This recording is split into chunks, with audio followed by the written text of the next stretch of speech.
دراصل یہ پوچھنا چاہ رہے ہوں گے کہ آج کل کے پریزنٹ یہودی تو حضرت عزیر کو اللہ کا بیٹا نہیں مانتے، تو میں نے تو اپنی کئی ایک ویڈیوز میں یہ بات میں نے ہی بتائی ہے کہ اس وقت جو یہودی ہیں وہ موحد ہیں، ان میں شرک کوئی نہیں ہے۔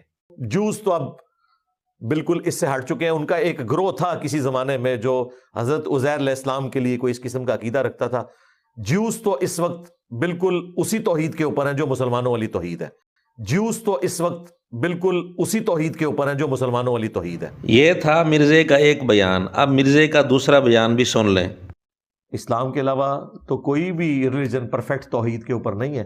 بات ہے اصل چیز توحید ہے، اسی کے تعارف کے لیے انبیاء آئے ہیں، اسی کے لیے کتابیں نازل ہوئی ہیں، اور توحید کے کسٹوڈین اگر کوئی دنیا میں ہے تو مسلمان ہے، الحمدللہ۔ اب مرزے کے دو مختلف بیان آپ کے سامنے آ گئے۔ جیوز تو اس وقت بالکل اسی توحید کے اوپر ہیں جو مسلمانوں والی توحید ہے۔ توحید کے کسٹوڈین اگر کوئی دنیا میں ہے تو مسلمان ہے، الحمدللہ۔ مرزے کے شاگرد صرف اتنا بتا دیں کہ ان دونوں میں سے مرزے کی کون سی بات صحیح ہے اور کون سی غلط ہے۔